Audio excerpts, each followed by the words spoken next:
Nais ko po ulitin, mga kapatid, ang nakasaad ho dito sa talatang 18. Mga anak, huwag tayong magmahalan sa salita lang, kundi ipakita natin sa gawa na tunay tayong nagmamahalan. Yan ang salin sa ASND. Subalit, nais ko po basahin mula po sa ibang salin ng Tagalog na kung tawagin ang Biblia 2001. Ito po ang nakalagay. Mga munting anak, huwag tayong umibig sa salita, ni sa dila, kundi sa gawa at sa katotohanan. Kung natatandaan po natin, mga kapatid, na tinatalakay ho ang unang Juan, sa ating pag-aaral sa aklat na ito, dito ho natin natuklasan at natutunan that nagkaroon po ng isang matinding trahedya dito po sa iglesia, which most believe was the Church of Ephesus, kung saan ito po ay pinamumunuan ni Apostol Juan. At siya na po ay isang matanda ng mga panahong ito. Subalit nabalitaan po niya that may mga nakapasok sa loob ng iglesia na kung tawagin po mga may spirito ng Antikristo. Sila po ay nag-aanyong Kristiyano, subalit ang kanilang doktrina ay hindi Kristiyano. May mga iba ho sa kanila na nagtuturo that pwede ka magpatuloy sa kasalanan sapagkat nasa ilalim naman tayo ng biyaya ng Diyos. Meron din mga nagtuturo na si Jesus ay hindi nagkatawang tao at hindi rin ho siya anak ng Diyos at hindi rin po siya ang ikalawang persona ng banal na Trinidad na ayon po sa Kapitulo 2, talatang 26 hanggang pababa. Sa gayon, may mga nagtuturo na dahil po si Kristo ay iba at hindi talaga siya nagkatawang tao, dahil po ang kanilang doktrina ay sumasalungat sa Ebanghelyo, pati na rin po ang kanilang pag-uugali ay hindi na rin naging tama. Sa gayon, nagkaroon po ng crisis sa iglesyang ito. Sino po ba ang mga tunay na Kristiyano? At sino po yung mga huwad at mga nagpapanggap na Kristiyano? So ngayon, nagtuturo po si Juan sa kanyang iglesia dito po sa Efeso that ito yung mga ilang katibayan na ito yung mga tunay na anak ng Diyos. At yung binanggit po niya dito na salita na halos sa bawat kapitulo of 1 John na binabanggit po, again na madalas, ay yung salitang pag-ibig. Kapag may pag-ibig, sumasa atin ang Diyos. Kapag may pag-ibig, tayo ay mga anak ng Diyos. Kapag may pag-ibig, kilala natin ang Diyos. So, ang salitang pag-ibig permeates the letter of 1 John. At bakit po pag-ibig ang naging emphasis ni Juan? Dahil yun ang kulang sa mga huwad na Kristiyano o yung mga nagpapanggap na Kristiyano. Sa gayon, ang sabi po ni Juan ho dito, ang tao po na itinuring bilang anak ng Diyos ay may dalawang katangian pagdating po sa pagmamahal. Hindi lang po niya sinasabi na mahal niya ang kanyang kapatid, kundi pinapatunayan po niya na may pagmamahal po siya sa kanyang kapatid sa pamagitan po ng katotohanan at sa gawa. Ngayon, mapapansin po natin sa Biblia, kung uulitin po natin ang talatang 18, sabi po dito, let us not love with words or speech. So that means, ang pag-ibig ay hindi lamang nalilimitahan lang sa I love you na lumalabas ho sa ating mga bibig at dila. Kundi ang sabi ho niya, let us love with actions and in truth. Alam niyo po mga kapatid, habang pinagbubulay-bulayan ko po ang tekstong ito, ngayon ko na po natuklasan that hindi lang po natatapos ang pag-ibig hindi lamang sa salita, hindi lamang sa gawa, kundi may isa pang elemento na nabanggit ho dito, sa katotohanan. Posible sa isang tao na gumawa ng aksyon, ng kabutihan. Pwede ho siya magpakita ng isang gawa na magdudulot po ng kabutihan sa kanyang kapwa.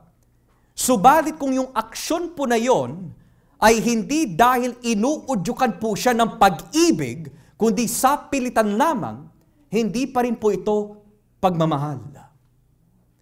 Posible na gumawa po ang tao ng kabutihan sa kanyang kapwa, pero ang motibo ay hindi daw sa pagmamahal, kundi nais po niya na magbigay na kapurihan sa kanyang sarili.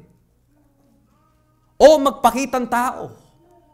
O maipakita sa lahat na napakabuti niyang tao, pero sa katotohanan, hindi po ito talaga dulot ng pag-ibig o pagmamahal o katotohanan na nagmumula sa Diyos, kundi it is self-motivated, self-righteousness, self-glory.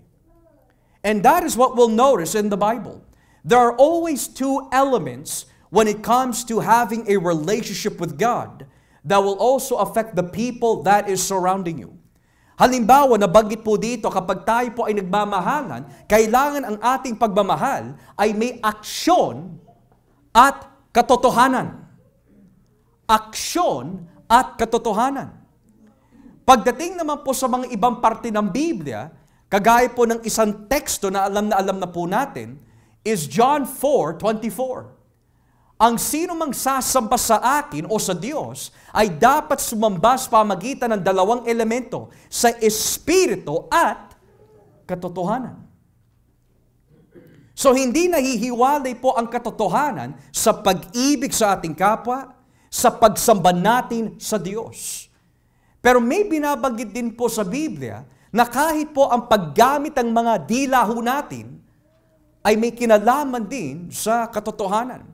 Halimbawa, kung babasahin po natin ang aklat ng Efeso, Kapitulo 4. Dito po tayo sa aklat ng Efeso, Kapitulo 4. At simulan po natin ang basa dito po sa talatang 15.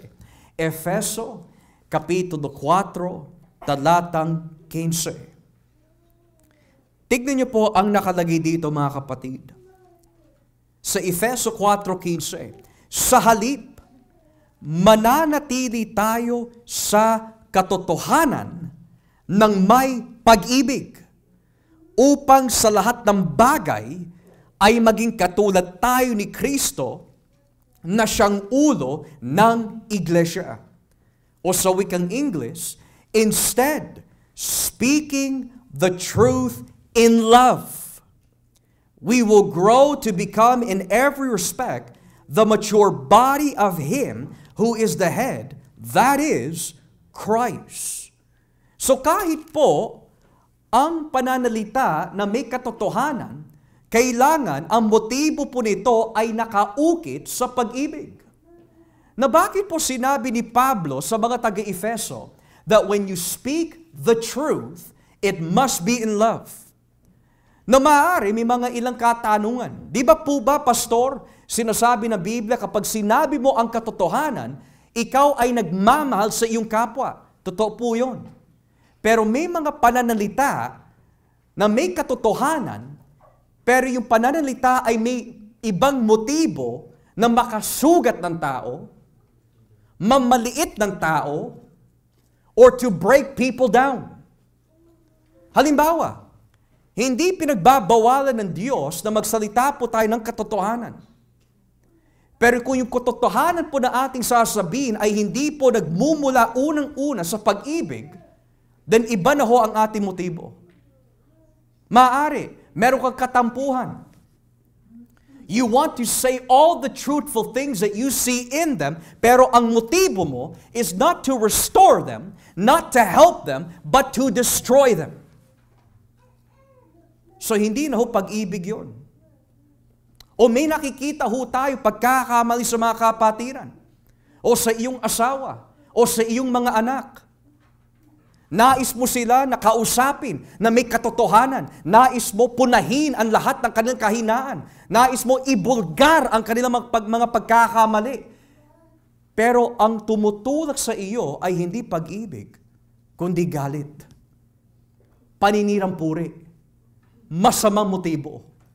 So hindi lahat na nagsasalita ng katotohanan ayon sa Biblia ay nagsasalita na nagmumula sa pag-ibig. Kundi meron po silang gustong maipresenta, ikaw ito, ganyan ka, wala kang kwentang tao. Totoo man ang kanilang sinasabi sa ating pagkakamali, pero hindi po ito dulot ng pag-ibig. Si Kristo ay iba. Tuwing meron po siya binubulgar sa buhay at puso ng mga kapatiran o ng mga disipulo, sinasabi niya, kay liit ng iyong pananampalataya. Totoo ho yun. Pero ginagamot din po niya ang mga ito. Kung ang iyong pananampalataya ay kasing liit ng mustard seed, you can speak to this mountain and this mountain will be removed. Hindi po niya tinapos sa maliit ang iyong pananampalataya, wala kayong kwenta. Now, Jesus could simply say that your faith is small and that is truthful. Pero kung wala yung restoration, wala yung gamot, wala yung solusyon, yung pananalita po natin na may kasamang katotohanan ay hindi nagmumula sa pag-ibig. Kundi meron ka lang gustong ipamukha sa tao na ikaw ang magaling, ikaw ang bida, sila ay minamaliit ho natin. Yun ang sinasabi po ni Pablo. Kanina nakita ho natin, do not love with words and speech or tongue, but love with action and truth. Nakita din po natin kanina sa Juan 4, talatang 24, they that worship God must worship in spirit and in truth. Ngayon sabi ho dito, when you speak the truth sa mga kapatiran, suriin mo muna yung sarili. That you are truly speaking out of love at hindi sa nang pupuna ka ng tao lamang. Dahil yan ang gawain ng mga Pariseo. Ang Pariseo, may mga sinasabi din po sila na totoo. Halimbawa, these people have not washed their hands. That's a truth statement. Pero ang motibo po ng kanilang pagpupuna ay hindi ho makapag-restore o ituwid ang pagkakamali, kundi meron silang gustong ipresenta sa mga ito, kami ang pinakamagaling. Kami ang nakakaalam ng kasulatan. Kayo ay hindi. Mga mangmang kayo, kami ay hindi. Hindi na ho pag-ibig yun. Tayo po ba mga kapatid, kapag tayo ho ay nantutuwid po ng tao, ano po ba ang motibo ng iyong pagtutuwid? Para ho, pabaksakin po ang kanyang pananampalataya? Para maipamukha sa kanya na hindi siya magaling? O maipamukha ho sa kanya na wala siyang alam? Ano po ba ang rason kung bakit ho natin tinutuwid ang tao?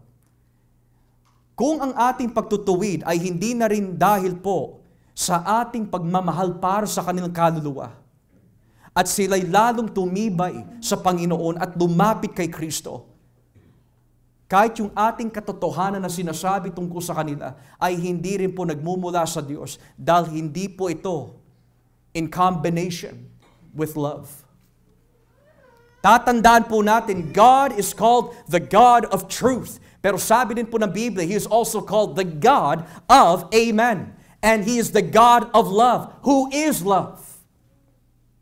So hindi po pwede, puro lang tayo katotohanan, pero walang pag-ibig. Kaya napakaganda po pag-aralan ang Aklat ng Kawikaan. Napakaganda ho nun. Dahil may sinasabi sa Aklat ng Kawikaan, sa bawat kabanata, there are ethics and manners and wisdom of how to talk to people. Sabi po ng mga ngaral sa Kawikaan, may mga salita na nakasugat na hindi na magagamot. Dahil sinadya nila na makasugat ang tao, pero hindi gamutin ang sugat. Tayo po ba mga kapatid, when we speak the truth, do we speak in love or in anger? In self-righteousness? Or do we speak with understanding, with patience, with an objective aim for restoration? Yan ang binabanggit po na salita po ng Diyos dito. So it is possible na gumawa po ng isang aksyon na hindi base sa katotohanan, hindi base sa Espiritu, hindi base sa pag-ibig. Sa gayon, ano po ang kinalaman ng ating pag-aaral nitong hapon sa mga teksto na ating po tinalakay. Well, kagaya nga po na sinabi ni Juan, sabi po niya, mga anak, huwag tayong magmahalan. Hindi lamang po sa salita ni sa dila, kundi sa gawa at sa katotohanan. Meron po tayo, I pray and hope, na maipakita ho sa atin ang banal na Espiritu. There are 5 things and 5 reasons kung bakit kailangan po natin mahalin ang bawat isa sa gawa at sa katotohanan. Kasi maaari ho natin tanungin mga kapatid, bakit ko kailangan sabihin o bakit ko kailangan mahalin ang isang tao na may gawa na nakabase o nakatali sa katotohanan? Ano ang benefits po nun? Ano ang ipinapakita ho nun?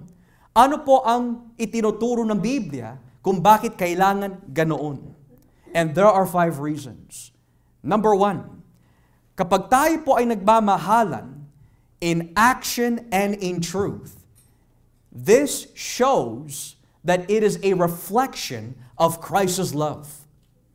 Ulitin ko po, kapag tayo po ay nagmamahalan sa gawa at sa katotohanan, ito po ay nagbibigay ng larawan ng pag-ibig ni Kristo. Kung babalikan po natin ang unang Juan 3, basahin po natin muli ang talatang 16. In 1 John 3 verse 16, look what it says here. Sa ganitong paraan natin nalalaman ang tunay na pag-ibig. Ibinigay ni Hesukristo ang kanyang buhay para sa atin. Kaya dapat din nating ialay ang ating buhay para sa ating mga kapatid. Now, alam ho natin na sa Biblia, ang Diyos ay pag-ibig. Alam ho natin sa lumang tipan na ang Diyos po is a loving kind God, full of patience and mercy and loving kindness. Hindi maikakaila ho yun. Hindi rin maikakaila ang katuruan po ng bagong tipan that for God so loved the world. At naipakita rin po ng Panginoon ang kanyang pagmamahal sa mga mananampalataya at sa mga hindi mananampalataya sa pamagitan po ng providence. Pinapaulanan po niya ng pagpapala ang mga hindi mananampalataya at ang mga mananampalataya. Yan ay pag-ibig po ng Diyos. Subalit, hindi lang po natapos ang Biblia sa ang Diyos po ay pag-ibig, kundi kailangan maipresenta at maipakita ng Diyos kung bakit po siya Diyos ng pag-ibig. Na sa madaling salita, hindi lang po sinabi ng Panginoon sa iglesia, I love you. Kasi ang salita ay nauuwi sa walang kabuluhan kapag walang gawa. So hindi lang sinabi ng Panginoon, I love you, church. He demonstrated that love by giving His life for us. Namatay siya sa krus ng Kalbaryo. He hung there for 6 hours. At bago ho siya maipako, sinapak ho siya, dinuroan po siya, tinadyakan po siya, lahat ng mga masasamang gawain. In summary, ginawa ho sa kanya hanggang ang kanyang mukha was so disfigured, hindi na nag-aan yung tao. Ayon po sa Isaiah 52. Pero bakit po niya tiniisan ng lahat ng bagay na yan? Dahil nais niya maipakita sa church na ang bawat bugbog, ang bawat dugo, ang bawat sapak, ang bawat dura, lahat ito ay presentation ng pagmamahal ko para sa atin, para sa inyo. So ngayon kung sasabihin lang ng Panginoon, mahal kita, pero walang gawa, how can that be verified? How can that be validated? So when we put love into action based off of truth, you show the reflection of your master and his love for the church. May mga katwiran kagaya po nito, I don't need to show my love to the church physically. I'll just pray for them. I don't have to encourage them. I don't have to interact with them. I don't have to ask how they're doing. I'll just go in one corner and pray for them. Now mga kapatid, purihin po ang Diyos that you pray for the brethren. We need your prayers. Pero ang pag-ibig ay hindi natatapos lamang sa panalangin. May sinasabi ang Biblia, pray without ceasing. Pero hindi lang po natapos doon. As you continue reading 1 Thessalonians 5, encourage the brethren. Encouragement involves action. Encouragement involves cooperation. Encouragement involves the mouth, words, your presence, the Word of God. Bukod pa ho dito, sabi, discipline the unruly. In other words, kapag may mga nakikita ho tayong hindi tama, out of love, tinutuwid natin ang mga kapatiran. Bakit po? Because love is put into action according to truth. So gagaya po ni Kristo, hindi lang po niya minahal ang kanyang mga alagad, tinuwid niya ang kanyang mga alagad, at inialay ho niya ang kanyang buhay para sa atin. Therefore, yung kanyang salita at ang kanyang gawa ay nagkaisa. Pero napakahirap, I love you. I love you. Pero walang gawa. Walang encouragement, walang pangangamusta, walang prayer, walang pakikihalubilo. Wala. Pasok lang sa simbahan, mawawala na lang bigla. That's not love put into action. That is selfishness. Makasarili ang tawag ho doon. Bakit po makasarili? Basta, para sa akin, ito ang relasyon ko sa Diyos, ganito ako maglingkod sa Diyos, bahala na ang ibang tao dyan. Mga kapatid, hindi yun ang ugali ng ating Panginoon. Ang ugali ng ating Panginoon ay siya po ay nagpapakumbaba. Siya po ang nagpakita ho sa atin ng isang modelo ng pagiging hindi makasarili. Kaya dito nakita ho natin that number one, kapag tayo po ay may gawa na nakatali ho sa katotohanan, which is a demonstration of our love for the brethren, sabi po ng Biblia, you are reflecting the work of your master. Tayo po ba mga kapatid, from the day na ikaw ay naging miyembro ng simbahang ito, when was the last time we ever encouraged, nangamusta, or visited those na nanghihina when you are available? Or puro na lang po ba, unawain mo ako na lang mga kapatiran ang unawain ninyo. Mabigat ang aking pinagdadaanan ngayon. Hindi mo alam ang nangyayari sa akin, intindihin mo ako. But what about others? Ang iglesia ay hindi nakasentro sa atin.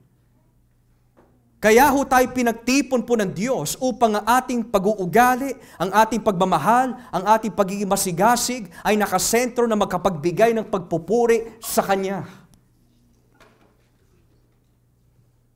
So that's the question we need to ask.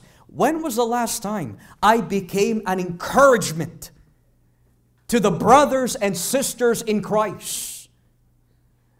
Kung tayo po ay laging pinalalakas, sino naman ang nagpapalakas sa mga nagpapalakas sa atin? Hindi po pwede tayo lagi pinapalakas. Praise the Lord, pinapalakas ako. May hangganan din ang lakas ng tao. Dahil hindi siya palagi nagbabanday. And what if yung nagpapalakas sa iyo ay nanghina? Ikaw na naman ang iintindihin. Makasarili ang tawag ho doon. Hindi pag-ibig ang tawag ho doon. Kahit ipanalangin mo ang tao pero hindi mo sasanayin ang iyong sarili, natuparin ang sinasabi ng Biblia, encourage one another in love. Hindi pa rin pag-ibig yun, mga kapatid. Pastor, bakit niyo alam yun? Dahil yun ang mga naging kahinaan ko.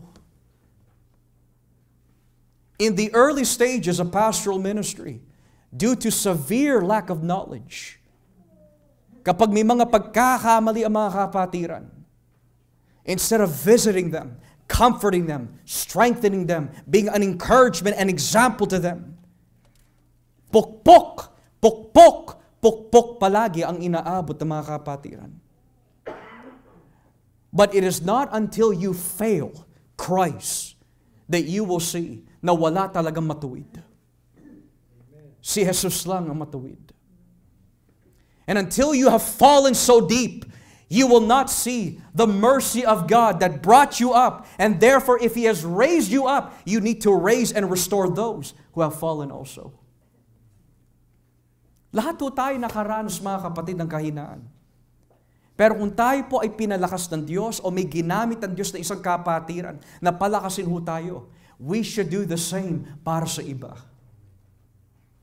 Dahil sabi ng Biblia, love is a reflection of Christ's love for us in word, in tongue, in action, and in truth.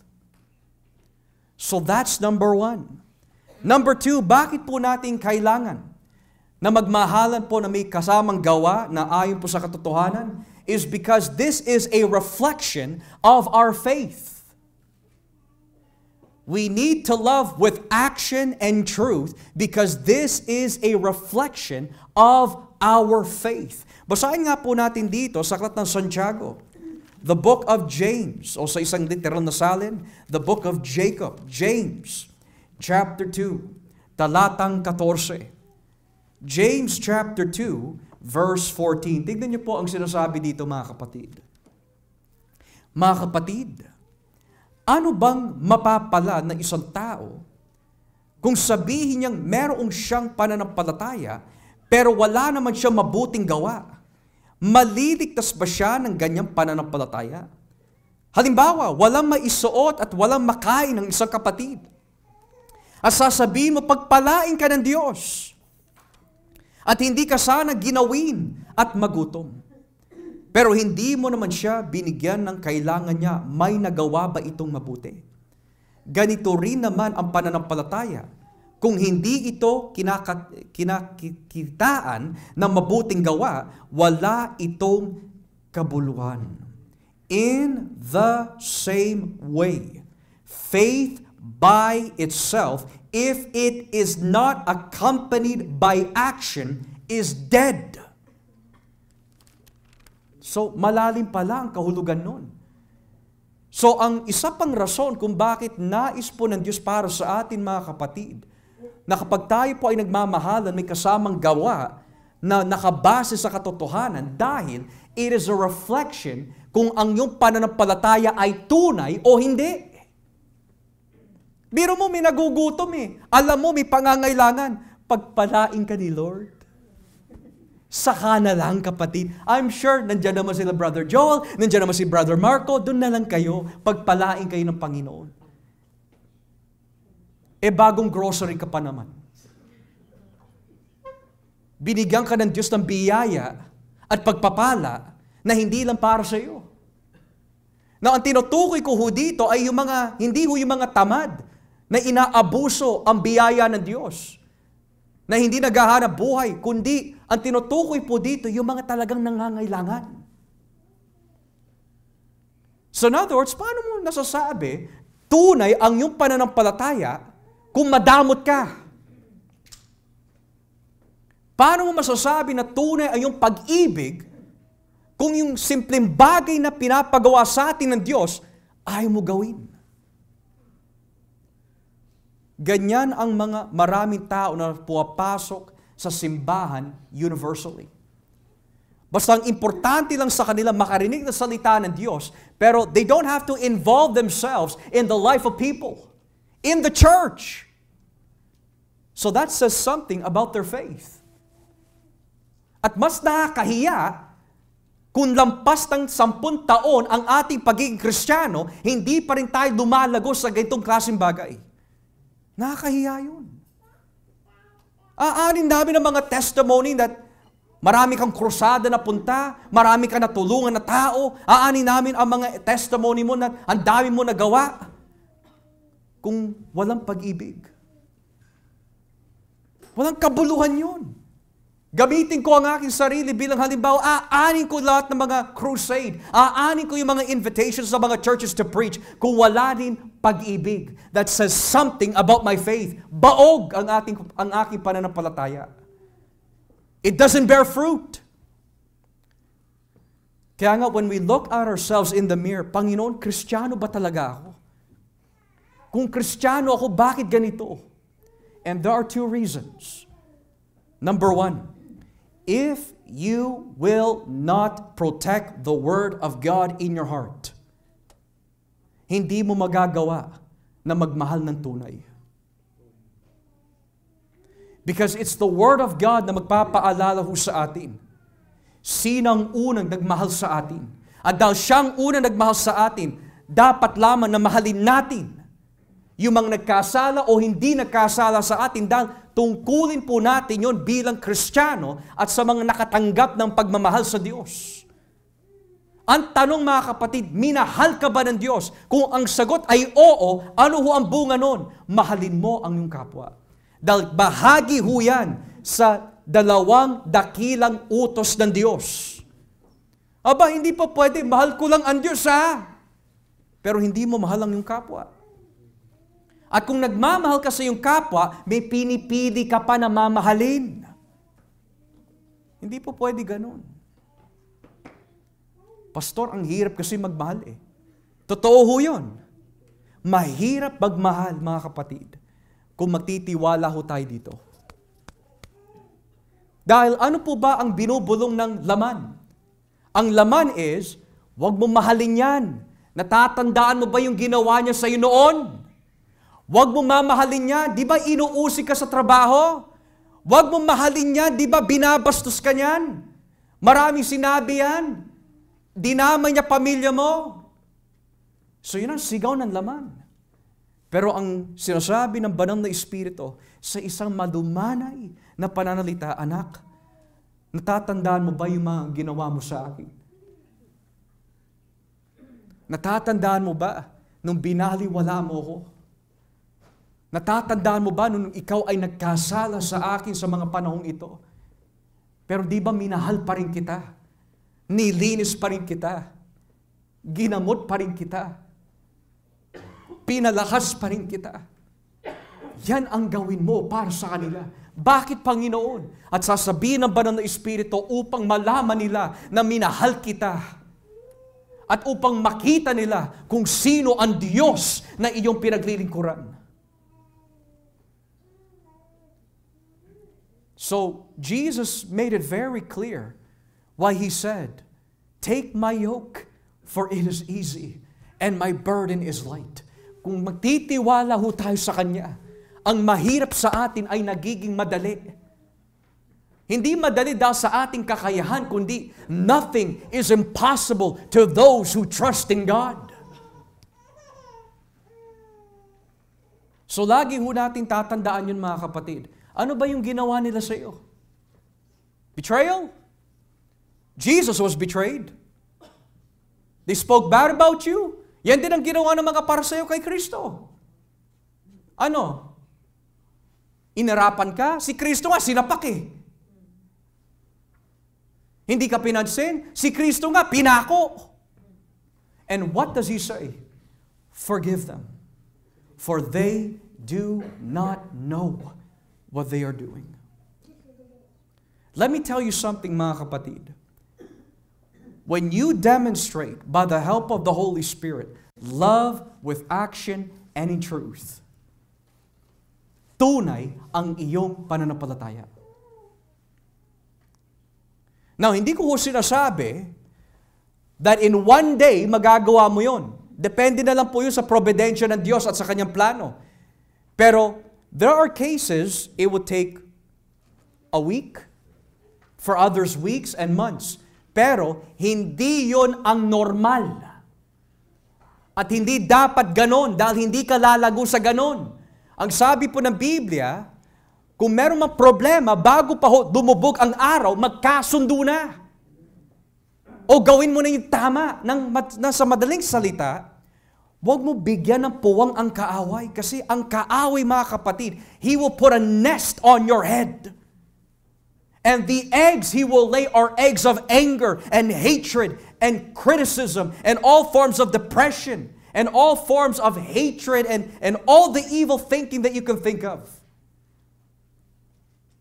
Ang gawin mo na agad at kapag nakakaramdam ka ng ganyan, spend time with God.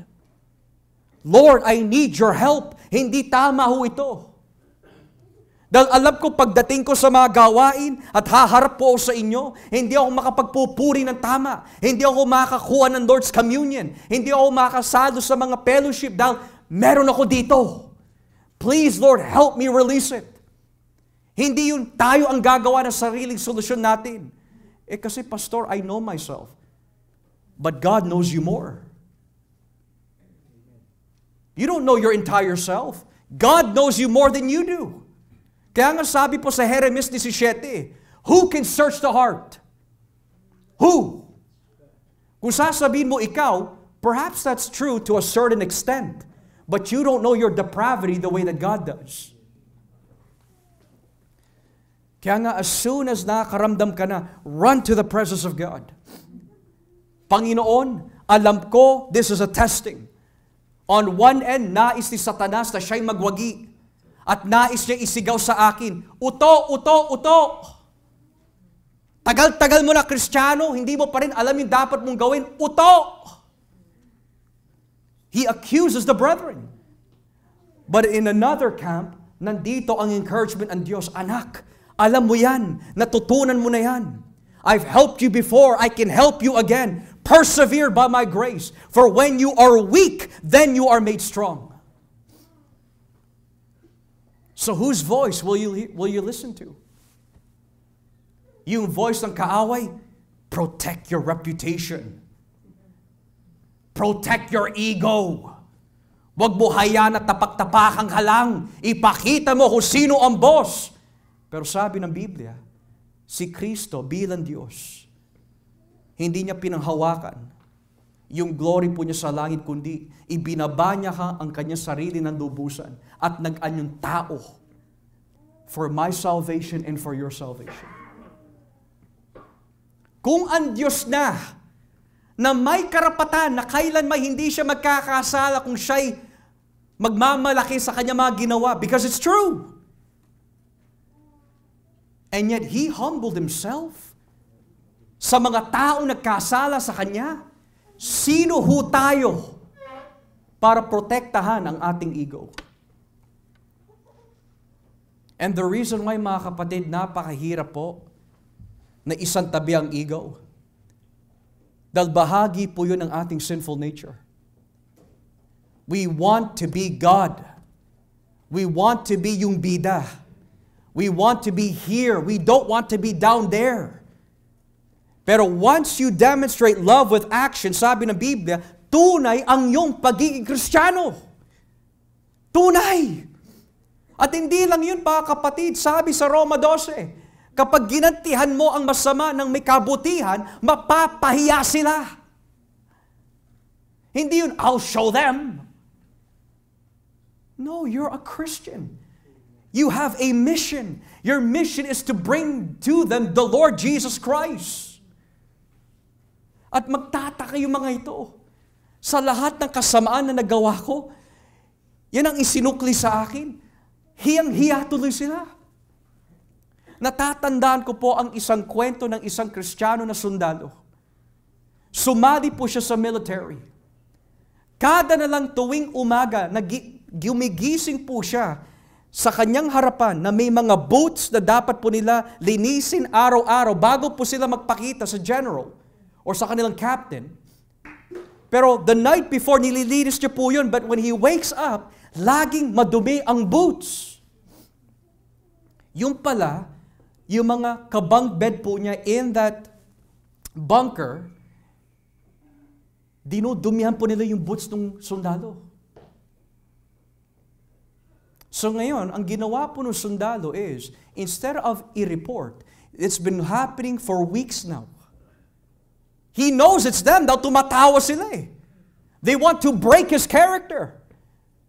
Pero sa tulong ng Diyos, there was one night na nakalimutan ng mga sundalo na linisin ang kanilang mga boots dahil siguro naglasing sila.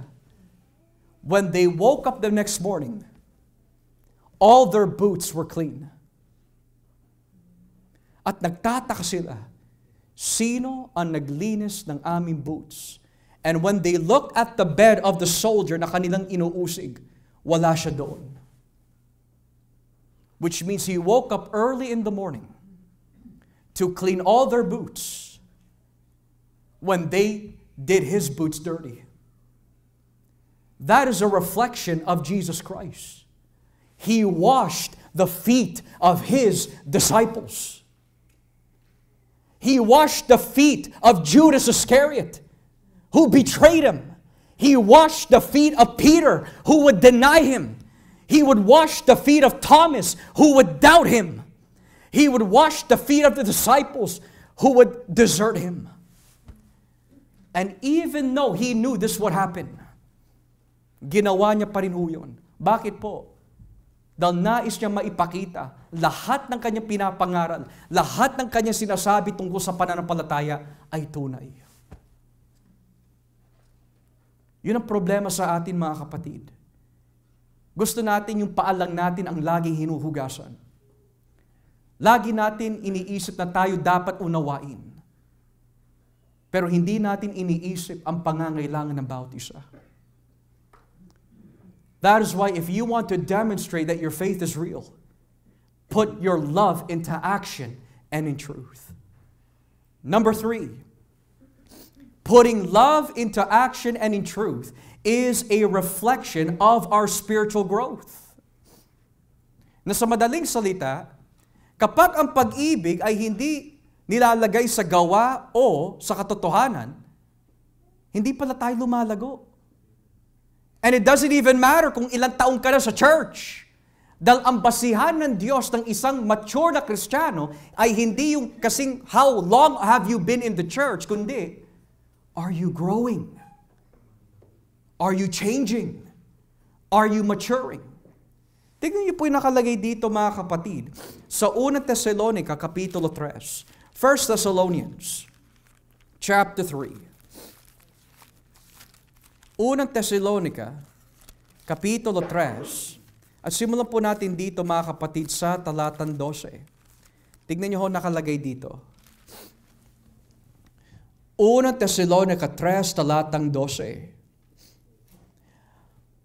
Palaguin nawa at pag-alabin din ng Panginoon ang pag-ibig niyo sa bawat isa at sa lahat ng tao, gaya ng pag-ibig namin sa inyo.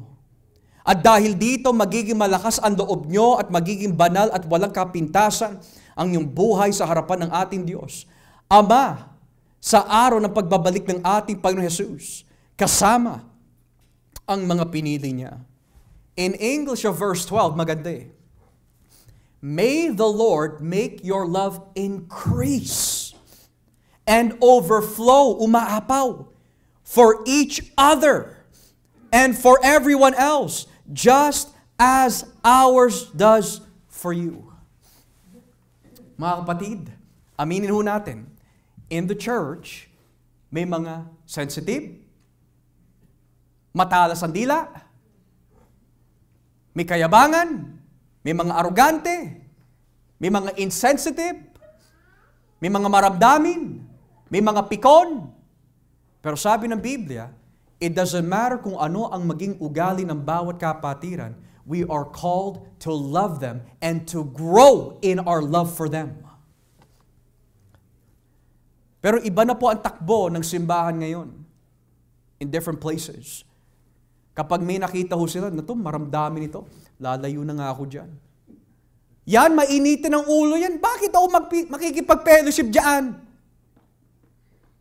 O yan, masyado tahimik.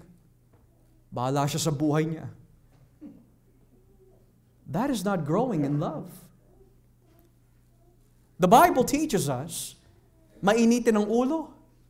Kung ikaw ay hindi mainitin ang ulo, siya ay mainitin ang ulo, ikaw ang gagamitin ng Diyos bilang tulay upang gamutin yung tao na yun. Mahiyain siya, pero ikaw ay hindi mahiyain, use that gift para palakasin siya. Masyadong tahimik, pero ikaw ay hindi tahimik. Use that gift. Nakausapin siya. The Bible says, is your love increasing for the church? Alam niyo ho, mga kapatid, ang delikado. Kung matagal na ho tayo sa simbahan at walang lumabas sa bibig mo o sa isip mo, anything positive of the members of the church, something is wrong. Kung lahat ng nakikita mo ay pagkakamali, pero there's not one time na lumabas sa bibig mo, these are truly the children of God, kundi mali. Something's wrong with our hearts. If you cannot confess honestly that these are the people that Jesus purchased His blood for, then why be a part of a church? In other words, kung hindi ka naniniwala that ang mga kapatiran po dito ay binili ng Diyos, despite their imperfection, bakit ka pa kasali sa church? You shouldn't be serving them kasi you're serving unbelievers, kung ganon. And that is a critical thinking. Hindi increasing in love yun, decreasing na ang tawag doon. When you're increasing in love, nagkakaroon ka ng pangunawa. Panginoon, because we have not been glorified, I understand. What can I do to strengthen and love them? Kagaya po ni Kristo, ilang beses po si Jesus was put down in disappointment dahil po sa pagkukulang ng mga alagad. Pero when He went to pray to the Father, sabi niya, lahat ng ibinigay mo sa akin, wala ni isa ang nadamay, kundi yung anak ng kapahamakan. Na sa madaling salita, you have a doubting Thomas, you have an arrogant and impulsive Peter, you have a hot-headed John and James who wants to put down fire from heaven, and you still love them. Yan ang ugali ng ating laman. Kapag may nakita tayo, ilalayo mo na sarili mo. At maraming rason kung bakit nilalayo na tao ang kanyang sarili. Maari, may mga nasabi yung mga kapatiran na hindi tama. Kaya nasaktan yung kapatiran, kaya niya nilalayo kanyang sarili. Pero meron naman yung paglayo sa mga kapatiran dahil sa maling pag-iisip. Masyado malalim yung mga to. Marami silang alam sa teolohiya, wala naman ako maaambag dyan eh. Aalis na lang ako. Maling pag-iisip yun. Sinabi ba nila na wala kang alam? Sinabi ba nila na wala kang kwenta? Sinabi ba nila na minamaliit ka nila? O ikaw lang o kami o tayo ang nag-isip nun? Di ba sabi ng Biblia, let every word be established by 2 or 3 witnesses. Hindi yung naisip mo lang. At hindi pa pwede, kasi nararamdaman ko ang puso ay madaya. Huwag kang dumakat sa nararamdaman. Sabi ng Biblia, walk by faith, not by sight. So ngayon, ang ginagawa ng kaaway, binubulungan tayo. Yan ang rason, yan ang rason. Tayo naman, uto-uto, nakikinig tayo, nilalayo natin sarili natin. Pero ang nais talaga gawin ng kaaway is, sige, ilayo mo sarili mo. Ang mangyayari, manlalamig ka. Dahil hindi mo naman kinakausap ang Diyos, tinatanggap mo yung bulong ko, manghihina ka. Sige lang, yan ang gusto ko. Tuwing nandito yung mga kapatiran, ilayo mo sarili mo. Yan ang maganda. Pero sabi ng Biblia, we are not ignorant of Satan's devices. So is our love for the church growing? Or is our love decreasing? Now, may mga kapatiran that masasabi ho natin, hindi naman antisocial, but introverts. Nang ibig sabihin talaga that mahiyain sila. They don't know how to start a conversation. And that's all right. But it doesn't mean mananatili ka na lang laging ganon. You need to grow. And you will know that you're growing kapag nalampasan mo na yun. Kaya tuwan-tuwa po sa ginagawa ng Panginoon sa marami ho sa inyo. Mahiyain. Nagsimula po dito sa ministeryo na hindi mo alam kung paano mo sisimulan ang yung fellowship. Pero ngayon mga kapatid, ginagamit kayo ng Diyos. You gotta start somewhere. Hindi yun kasi mahiyain ako. 10 taon na nakalipas, mahiyain ka pa rin. Hindi ka na lumalago pag ganun. Kaya tignan niyo po, tuwan-tuwa si Pablo sa paglago ng mga taga-Thessalonica. Basahin nga po natin ang 2 Thessalonians chapter 1. Hindi po sila nanatili lamang sa growth, but they exceeded that growth in 2 Thessalonians chapter 1. Tignan niyo ha. Ikalawang Thessalonica, Kapitulo 1, talatang 3. Tignan niyo ho, dumaguho sila. 2 Thessalonians 1 verse 3, mga kapatid, lagi kaming nagpapasalamat sa Diyos dahil sa inyo. Bakit? Nararapat lang na gawin namin ito dahil patuloy na lumalago ang pananampalataya nyo kay Kristo at pagmamahalan sa isa't isa. Maganda na nga yung patotoo ni Pablo sa unang Thessalonica eh. That means, hindi porket maganda ang kanyang patotoo, hanggang doon na lang sila, kundi they need to continue to grow sa magandang patotoo. Kaya sabi ni Pablo sa kanyang huling liham sa kanila, kami natutuwa sa Panginoon. Pinupuri namin ng Diyos dahil lumalago kayo sa pananampalataya at sa pagmamahalan. Nang ibig sabihin, pananampalataya, kaalaman, theology, pag-aaral tungkol sa Diyos, pero pagmamahal, aksyon, patience, kindness, perseverance, understanding. Yan ang dapat maging object natin, mga kapatid. Am I growing? Joshua, are you growing in love? I'm not growing the way that I should, but I want to grow more. We need to continue to grow. So sabi po ng Biblia, kapag tayo po ay may action sa katotohanan, dumalago ka. Dumalago ka. Number 4, action with love and truth is a reflection of the realm that we live in. Loving with action and truth shows us kung anong spiritual realm tayo naninirahan o tumitira or we are dwelling. Basahin nga po natin ang unang Juan 3. Balikan nga po natin ang unang Juan. What does that mean? That when we love, it is a reflection of the realm that we're in. 1 John 3 verse 14. 1 John 3 verse 14. Alam natin, inilipat na tayo sa buhay na walang hanggan mula sa kamatayan. Dahil minamahal natin ang ating mga kapatid. Ang sino mang hindi nagmamahal sa kanyang kapwa ay nananatili sa kamatayan. Na bakit po yung point number 4 teaches us that when you love with action and in truth, sabi po ng Biblia, this is a reflection of the realm that you live in. Because sabi ho dito, kung nananatili ka na wala po sa pag-ibig, kundi sa ibang bagay, you have not been passed from death to life. You're still in the realm of death. And what is the realm of death? The realm of death is, lagi mo naiisip yung nakaraan. Lagi mo na lang iniisip yung nagawa sa iyo. Lagi mo na lang naiisip yung pagkakamali ng iba. That's the realm of death.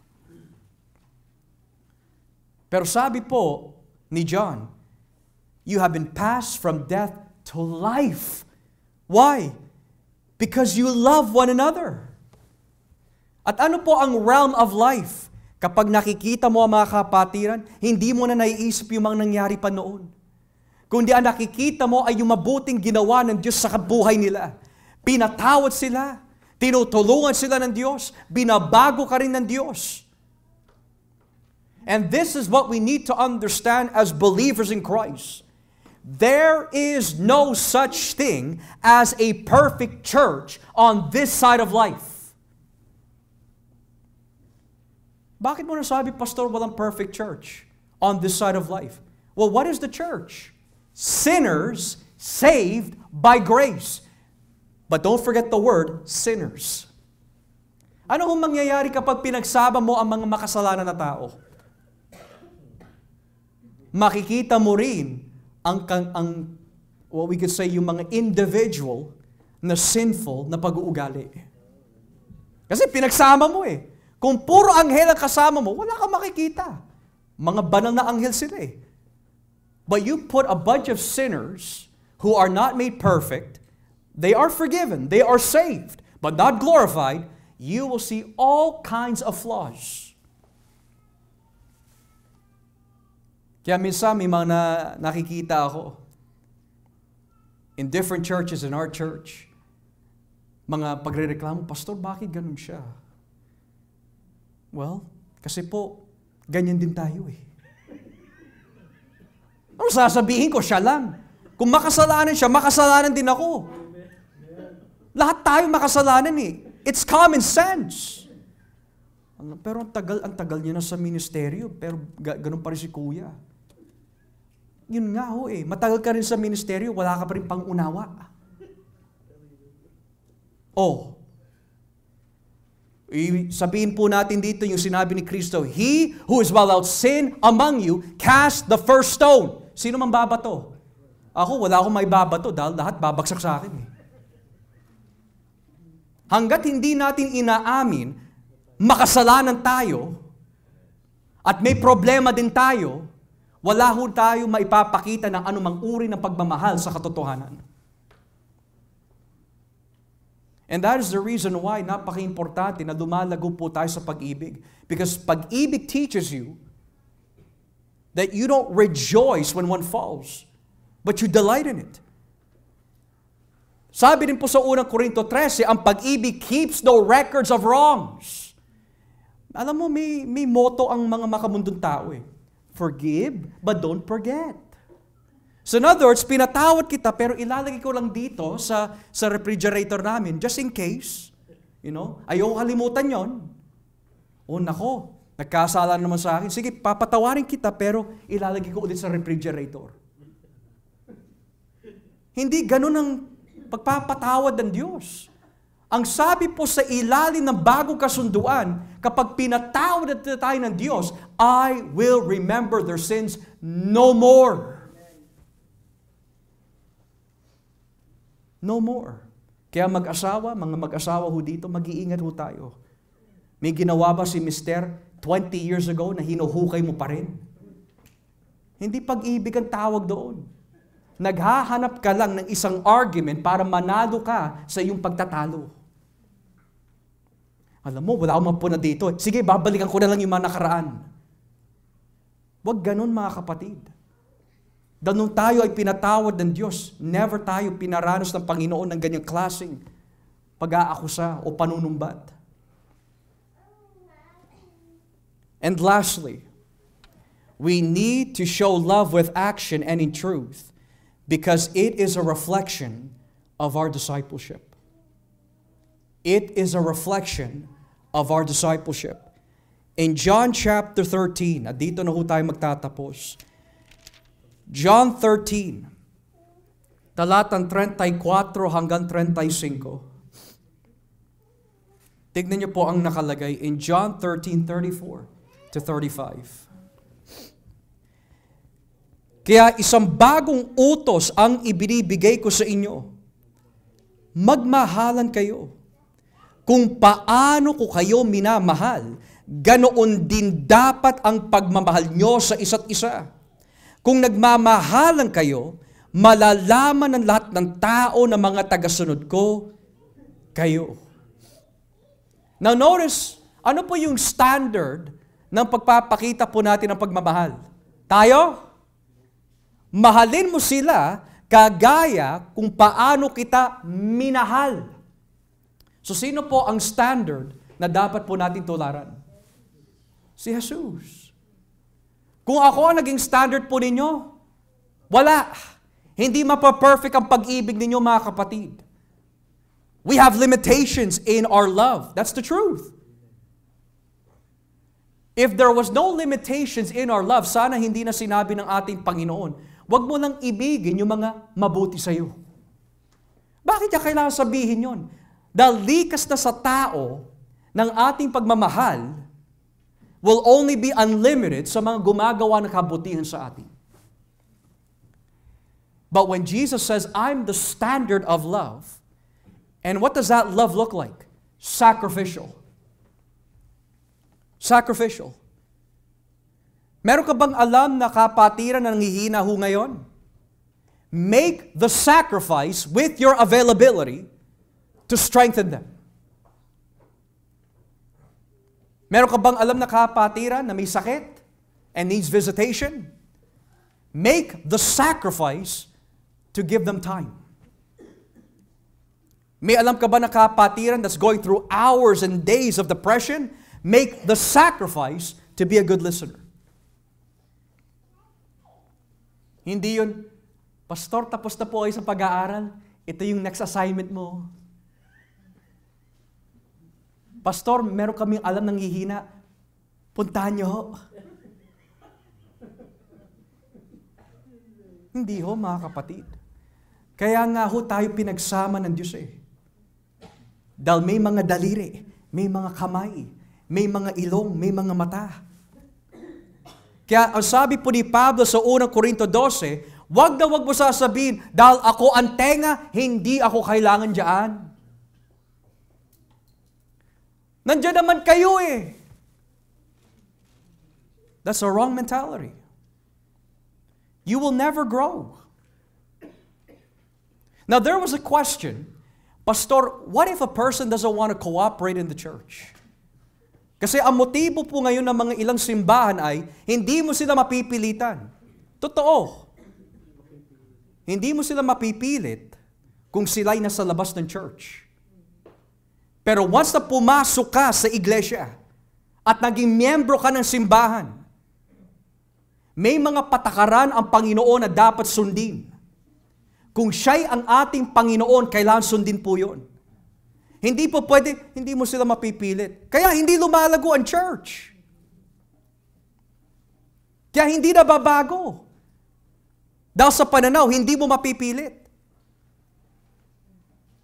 What would have happened kung sinabi ni Pablo, nung may nag-report sa kanya sa unang Korinto 5, Pablo, may mga nakikiapid. Pero hindi nila dinidisiplina. Tapos sabi ni Pablo, hindi mo sila mapipilit. O sa Galatia, Pablo, may mga nagtuturo ng legalism dito. Alam ko kapatid, hindi mo naman sila mapipilit. Apostol Juan, si Diotrephes, naghahari-harian sa church. Alam ko, hindi mo naman mapipilit yun eh. O yung mga ngara sa Hebreyo, alam ko, karamihan sa inyo mga kapatid ay hindi nakikisali sa pagtitipon, pero alam ko din na hindi ko kayo mapipilit. Yung ba nakalagay sa Biblia? Ang sabi sa Biblia, warn the unruly. Kung ayaw mo magbago, magdesisyon ka na. Nang ibig sabihin, kakausapin ka ng isang tao. Hindi ka pa rin nakikinig dahil hindi ka mapilit. Kakausapin ka ng 2 o 3 tao. Hindi ka pa rin mapilit. Kakausapin ka na ng church. Bakit po? Dahil ang Diyos ay banal. Pero ano po yung ibig sabihin na hindi mo mapipilit? It means, kung may inuutos po ang Biblia, mga kapatid, na talagang napakalinaw, napakaklaro sa Biblia, at lalo na ito ay nasa konteksto pa ng tamang pamumuhay, pero matigas masyado ulo, masyado marunong. At ayaw na makinig. Then ano pa saysay natin sa church? Kaya ka dumadalo para matuto, lumago, at maaralan. At maging katulad natin si Jesus. Pero kung igigit natin, hindi ka mapipilit, sino ang tinatakot natin? Hindi ito iglesia ni pastor, hindi ito iglesia ng CCWC, ito ang iglesia ng Panginoon Jesucristo. Total, hindi ka mapilit. There's only 2 decisions. You repent, or God cuts you off. Kaya ang kakulangan that we must pray for are the churches, even our church. Kapag ang church discipline is not exercised, walang dumalago, walang nababago. Kaya tanggalin natin ang mentalidad, hindi mo sila mapipilit. Hindi. Sabi ng Biblia, if any man will come after me, let him deny himself. So doon pa lang dapat alam na nila kung ano yung papasukan nila. Kaya nga dadaan sa mga membership classes, dumadaan sa proseso ng pag-aaral kung ano po talaga ang gampanin ng isang miyembro. Meron kang iaambag bilang disipulo ni Kristo. Hindi po pwede kanya-kanya ang paniniwala. Yun ang nakakalungkot mga kapatid. At ako'y nagpapasalamat sa Diyos na hindi ko pa nakikita yan dito in our church. Now, dumarating po talaga ang katigasan ng ulo. That's true. Pero ang kinagagalak ko sa Diyos, kapag may isang bagay na hindi natin nauunawaan kung bakit tayo nagiging matigas na ulo, ako'y nagpapasalamat na hindi tayo nananatili doon. At yan ay nagpapakita, tupa tayo ng Diyos. Pero nakakatakot, ilang beses mo na kinausap, nagsama ka na ng 2 o 3, at ang rason ay, hindi mo ako mapipilit. So ngayon sabi ng Biblia, iharap mo na sa church. Sabihin mo na sa church. At kapag ang iglesia, hindi pa rin nila pinakinggan, sabi po ni Pablo, ipaubaya mo na kay Satanas. Nang ibig sabihin, excommunication. Kasi the whole purpose of going to church is to be discipled. Discipleship requires listening. Discipleship requires availability. Discipleship requires humility. Discipleship requires a heart that is willing to learn. Hindi masyado marunong. Yan ang kahinaan ng ating laman. Masyado tayo marunong. Kaya nga sa pagboboto po natin ng mga deacon, mga kapatid, ipanalangin natin. Ipanalangin po natin ng maigi that yung mga iboboto ho natin ay hindi masyado marunong. Dahil masisira ang iglesia kapag ang mga iboboto po natin ay saksakan ng kayabangan. And I'm not just talking about this church, but in general, any person that you put in office na hindi marunong magpakumbaba, masyadong marunong, hindi tumatanggap ng payo, ay nakasira at nagiging cancer at sakit sa iglesia. Dahil hindi pagmamahal ang nakikita sa kanila. So ngayon, why do we need to love the church with action and in truth? Number 1, it is a reflection of Christ's love. Number 2, it is a reflection of our faith. Number 3, it is a reflection of our spiritual growth. Number 4, it is a reflection of the spiritual realm that we are in. And number 5, it is a reflection kung tayo ay mga disipulo ni Kristo. Pastor, what should I do para magawa ko yung action and truth? Bow the knee to Jesus. Humingi tayo ng tawad sa Diyos. At dumipende po tayo sa Kanyang biyaya. Because in doing so, mga kapatid, matutupad natin yung sinasabi ng Biblia, love your neighbor as you love yourself. My encouragement po sa bawat isa sa inyo mga kapatid, show your love for the church.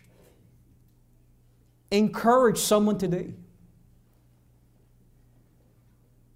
Make it intentional na mga musta. Not just the same people, but even the people you are not comfortable with. Kasi madali lang ho yun, kamustahin yung mga ka-vibes natin eh. Kamustahin mo yung hindi mo pa masyadong kilala. Or rather, I encourage you, kamustahin mo yung nagkasala sa iyo. Why? Because it's the Christian thing to do. Church is not about us. It's about Him. Do you want to glorify Jesus, mga kapatid? If the answer is yes, let us walk in love, by action, and in truth. Why? Dahil ito ang ginawa ni Kristo para sa inyo. Remember the cross. Remember the cross. Remember the cross. As we pray.